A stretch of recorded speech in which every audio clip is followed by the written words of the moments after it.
ลีลาสักกันสั้นก่อนเด้อทุกคนก่อนที่ใส่ประเด็ดสั้นจังไหนสั้นอันนี้สั้นอันนี้สั้นจังไหนโมเมนผิดวิธีเป็นอะไรต้องสั้นสีน้ำโย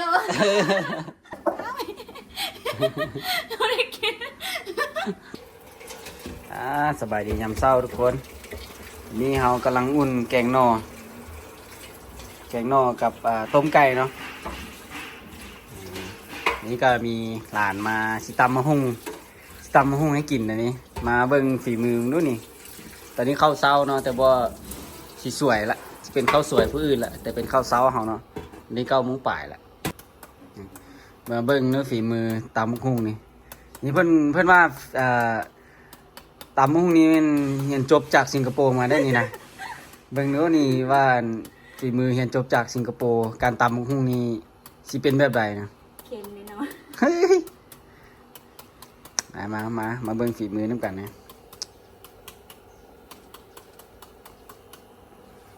ฝีมือตำบักหุ่งเป็นนี่โอ้บ่ได้ตีแนวคน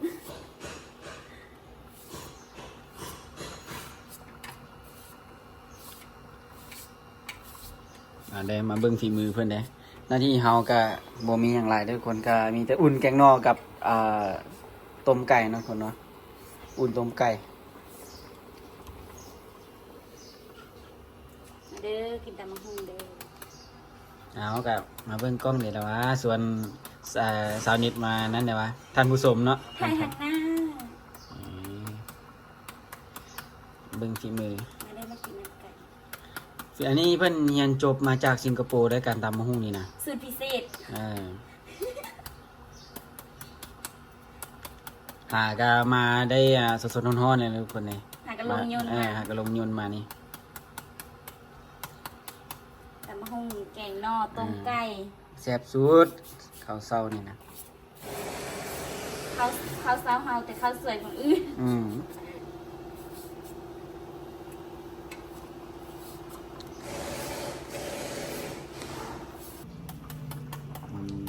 จริง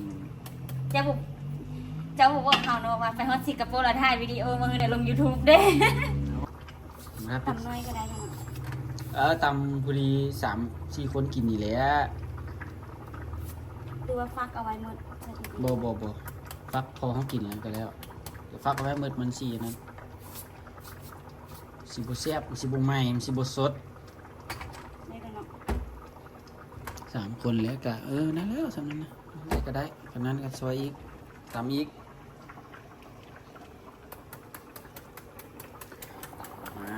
เบิ่งของเฮาวันนี้ฟดแล้วอยากไปเมืองเฟือง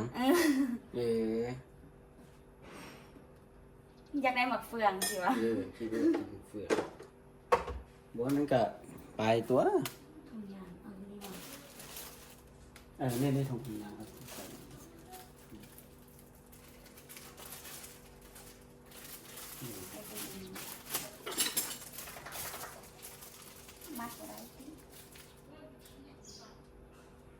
หันไปหลังว่าจะว่าเด้แต่ตั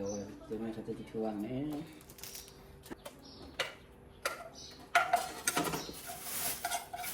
หลายคนเฮ็ดทางอาจจะเฮ็ดดูแล้วมันก็ลื่นแล้วมันก็แต่นั้นเอง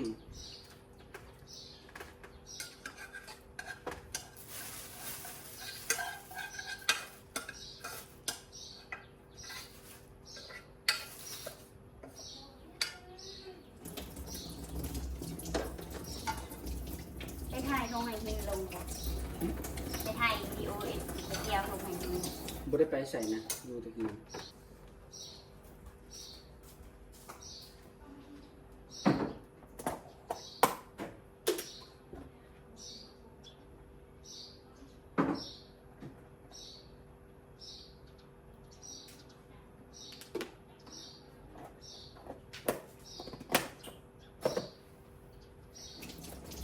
ลงแท้ลงกล้องเลยคล้ายๆคือลงน้ำมูกเนี่ยตอนนี้กำลังล้างเผ็ด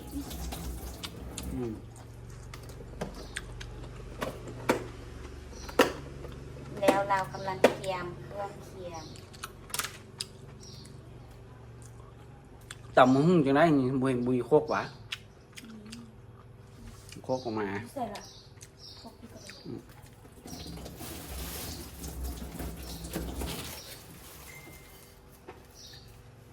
เซฟมาจบใหม่จากสิงคโปร์มาตำมะฮุ่งให้กินเล่นสี่มือ จะแซ่บหรือจะไม่แซ่บ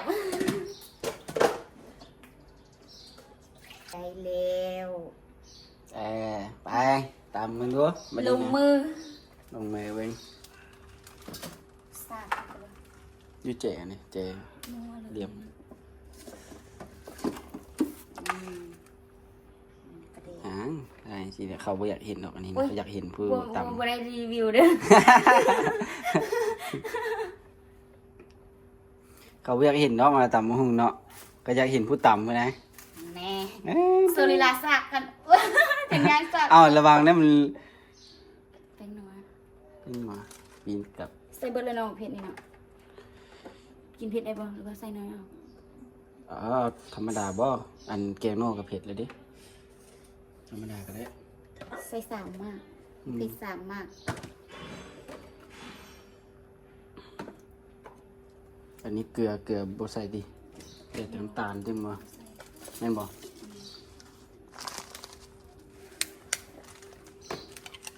ตำมะฮุ่งโคกนี่ อันนี้แป้งนัวใส่หลายเสียบหลายใส่น้อยเสียบน้อย ใส่น้อยเอา ใส่หลายคนที่ล้น อันนี้น้ำตาลบุกมีการรีวิวเด้อ โคกนี่บ่ใส่น้ำตาลมันก็หวานอยู่แล้วเนาะท่านผู้ชม หมดปาดออกเลย โคกนี่บ่ใส่น้ำตาลมันก็หวานอยู่แล้วเนาะบ่ต้องห่วง กล้าหมด หวานเนาะ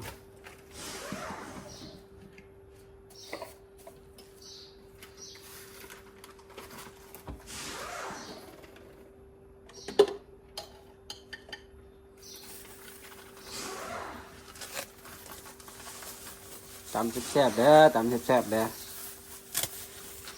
เซฟแน่นอนค่ะกระจุกเซฟมา หากระลงยนต์มามาทุกคน เซฟกระทะเล็กกระเทียมนี่ใส่ ช่วงนี้จบเด็ด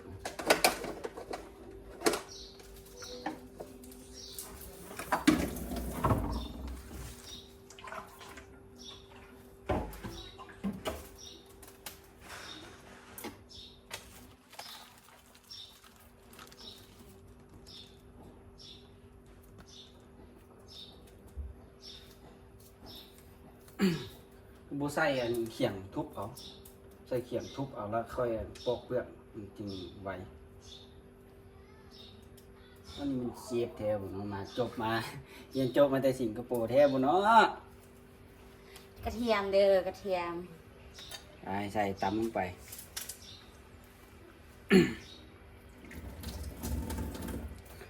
นี่ถือว่าเป็นเจ้าแรกเลยนี่ที่ได้กินก้อนหมูแน่เนาะสี่มือเซฟจากสิงคโปร์ เอา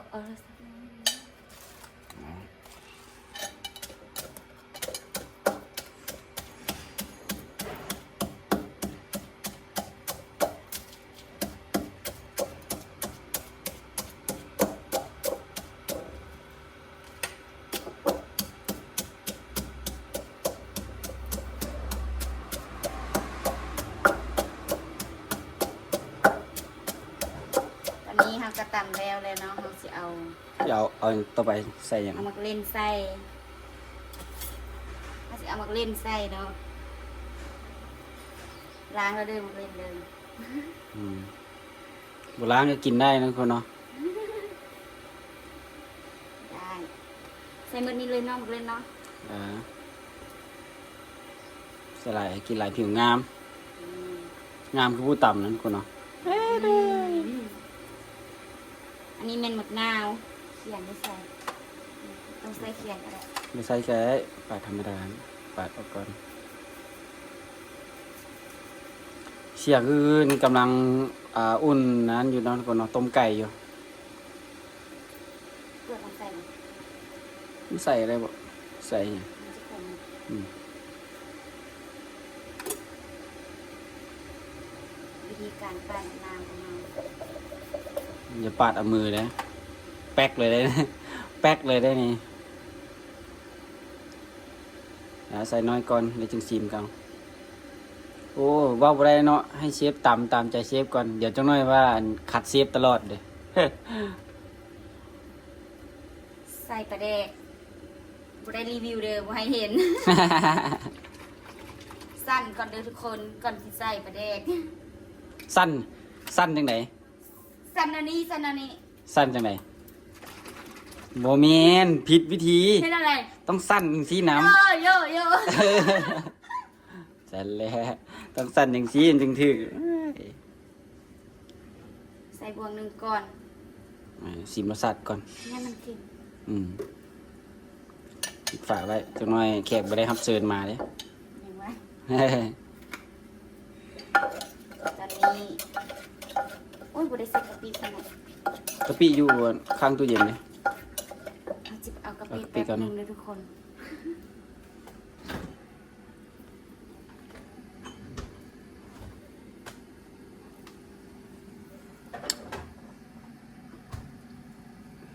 ฝีมือ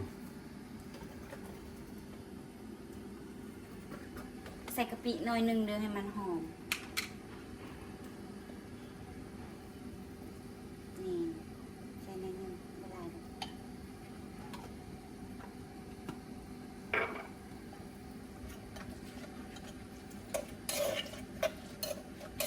มะนาวนี่ต้องได้ใส่ตุ้ม ตามซีมก่อน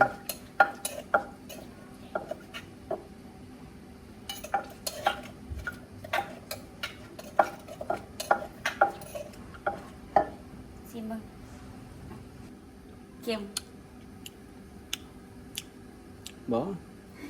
บุเข็ม จืดยัง ธรรมดากันที่ใส่น้ำปูน้ำปลาเลยไปได้อีกก็ได้ตามใจ จะได้จึงตึม จังน้อยคุบจึงตื่นก็ได้ ลองมัน ขั้นตอนนี้เรากำลังใส่หมักฮงเด้อใส่เข้าไป อันนี้ตำแบบเซฟจากสิงคโปร์นะคุณเนาะ ใส่เข้าไปหอมกลิ่นหมักนาว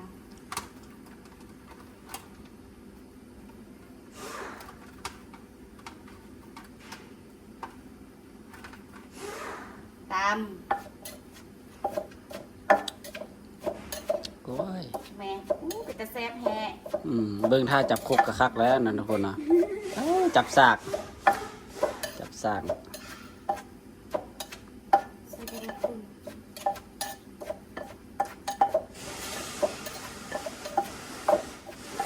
หอมหมักนาวเลยไม่ได้กินมะฮงมา2 เดือนละ เอ้าใส่ว่าเป็นเซฟหากระจบมาเตอันสิงคโปร์ว่า เอา ตำกินตลอด มีแต่ตำให้เขากินเองเขา โอ้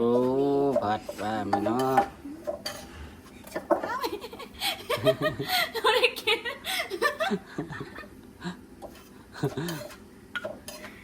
ป้าบุ้ยจะแซ่บขนาด มาเด้อ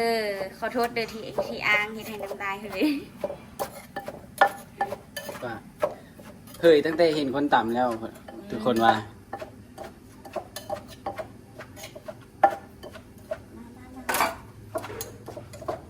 ไม่ถูกสีเมือง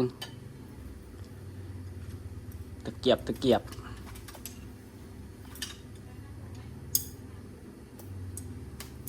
ขั้นตอนการซิมกำลังซิมตำมะฮุ่ง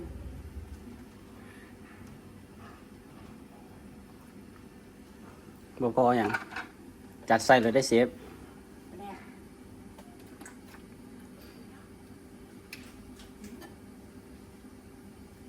อุ้ย ใส่เป็นรถคนบุร่นตอนนี้ที่คนร่นตอนไหนมา ตำหมักนาวต้องได้ใส่หมักนาวจุ่ม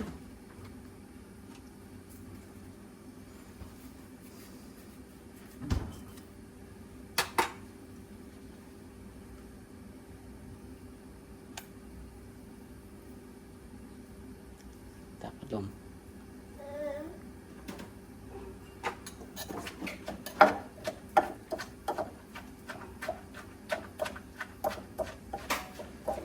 ย่อเข้ามาอีกเลย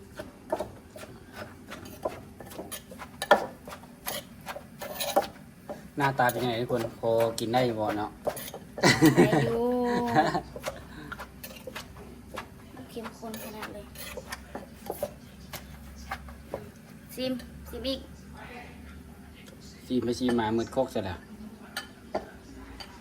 ซิมฮอบ2 เดือน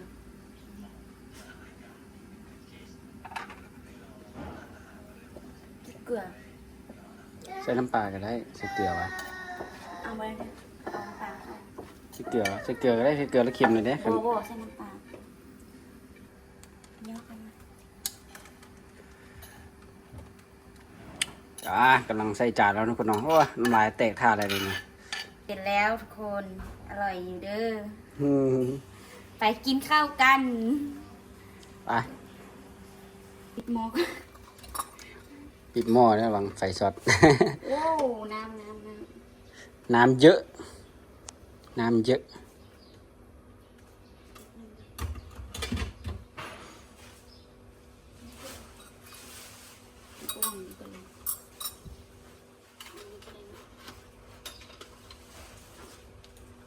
ตอนนี้เรากำลังเอาไก่ใส่พระธาตุ หม้อ นี่เด้อทุกคน ไก่เด้อทุกคนอู้เปื่อยเลย ว้าวตกผิดนี่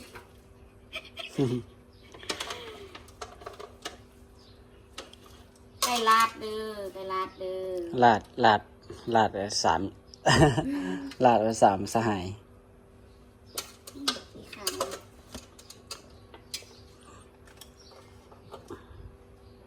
ยังตกกับอะไรแล้วเลยทุกคน ไป แซ่บแซ่บเด็กสิเบลิกูมาได้กินน้ำกัน ตอนนี้ฮะฮอดขั้นตอนซีมแล้วเนาะให้เชฟเพิ่นกินก่อนซีมก่อนดูว่าเป็นยังไงหน้าตา แซ่บเนาะ เชฟไปเนาะว่าซั่นมีได้ตามให้คนอื่นกินตัวเองไม่ได้กินลองดูเนาะ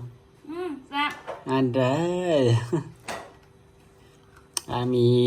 แกงหน่อมีต้มไก่ตำหุ่งแซ่บสุดเนาะข้าวเช้ามื้อนี้เนาะคุณเนาะ เอาบ่วงแล้วนะ อืม ไก่ก่อน อืม กินแกงหม้อแล้วกินไก่แกงหม้อเด้ ได้ อ ว่าแกงหน่อซีมแกงหน่อมึงรู้เป็นอะไร ซูมเข้ามาใกล้ๆแซ่บแน่อร่อยมากๆแซ่บ